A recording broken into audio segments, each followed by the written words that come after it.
Halo sobat semua, jumpa lagi dengan saya Nardi di channel Indovestasi Bisnis. Bob Sadino merupakan seorang pengusaha Indonesia yang dikenal karena pendekatannya yang unik dan out of the box dalam berbisnis. Berikut ini adalah beberapa tips berdagang yang dapat diambil dari kisah nyata dan prinsip-prinsip yang diterapkan Bob Sadino. 1. Mulai berbisnis dari yang kecil dan belajar dari pengalaman. Bob Sadino memulai bisnisnya dari menjual telur ayam kampung dari pintu ke pintu. Ia percaya bahwa memulai dari skala kecil memberi kita ruang untuk belajar dan tumbuh. Jangan takut memulai bisnis dari level yang rendah. Pengalaman awal ini adalah merupakan guru yang terbaik dan memberi Anda landasan untuk ekspansi ke depan. 2. Pentingnya keberanian dan sikap positif. Ia sering mengatakan bahwa orang goblok bisa sukses dalam bisnis karena mereka tidak terlalu banyak berpikir dan takut untuk gagal.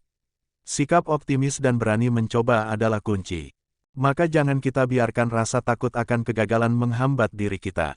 Teruslah berpikir yang positif dan juga harus berani mengambil langkah-langkah baru. 3. Adaptasi dan fleksibilitas. Bob sering beradaptasi dengan perubahan pasar dan kebutuhan pelanggan. Ia memulai dengan telur, kemudian merambah ke bisnis lain seperti sayuran organik dan daging. Maka sebagai pebisnis, harus selalu siap untuk beradaptasi dengan perubahan-perubahan yang terjadi.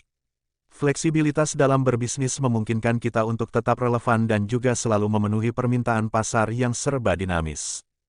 4. Fokus kepada pelanggan. Dalam berbisnis Bob selalu menempatkan pelanggannya sebagai prioritas utama.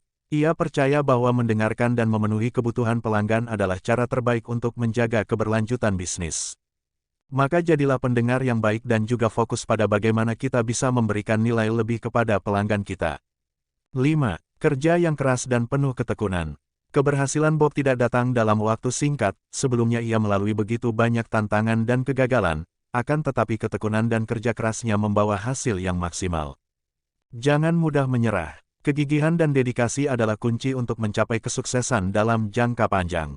6. Kreativitas dan harus berinovasi. Bob Sadino terkenal dengan berbagai macam ide inovatifnya dalam pemasaran dan manajemen bisnis. Bob selalu mencari cara baru untuk menarik pelanggan guna mengembangkan produknya. Maka sebagai entrepreneur kita harus selalu berusaha untuk berpikir kreatif dan juga mencari cara-cara inovatif agar bisa mengembangkan bisnis kita. Hal ini bisa berupa produk baru, strategi pemasaran, atau cara melayani pelanggan. 7. Hindari terlalu banyak perencanaan. Bob Sadino lebih suka bertindak secara langsung daripada terlalu banyak perencanaan yang seringkali malah justru menghambat aksi. Menurutnya, kita perlu lakukan saja dulu. Maka poinnya adalah kita jangan terlalu lama terjebak dalam fase perencanaan. Bertindaklah dan perbaiki seiring berjalan. Pengalaman yang nyata akan memberi kita wawasan lebih berharga. 8. Nilai keunikan diri sendiri. Bob Sadino tidak pernah mencoba untuk meniru orang lain. Bob lebih percaya pada keunikannya sendiri dan kemudian menggunakannya sebagai kekuatan miliknya. Maka kenali dan manfaatkan keunikan Anda dalam mengembangkan bisnis. Jadilah autentik dan bangun bisnis yang mencerminkan identitas diri Anda. 9. Pendidikan tidak selalu menjadi penentu. Walaupun tidak memiliki latar belakang pendidikan yang tinggi, Bob Sadino sukses dengan belajar dari pengalaman dan juga kesalahan. Maka sebagai pebisnis kita jangan merasa terhalang oleh kurangnya pendidikan formal. Pembelajaran terus-menerus dan pengalaman praktis bisa menjadi aset yang berharga. 10. Pentingnya membangun jaringan dan hubungan. Bob Sadino membangun banyak hubungan dengan berbagai kalangan, mulai dari petani hingga konsumen akhir, yang kemudian membantu memperluas usahanya. Maka mulailah jalin dan pelihara jaringan yang baik. Hubungan yang kuat bisa membuka banyak peluang usaha dan sangat membantu dalam berbagai aspek bisnis. Dengan mempraktikkan dengan serius prinsip-prinsip ini, maka sobat bisa mengembangkan pendekatan bisnis yang lebih kuat dan juga berkelanjutan seperti yang ditunjukkan oleh Bob Sadino.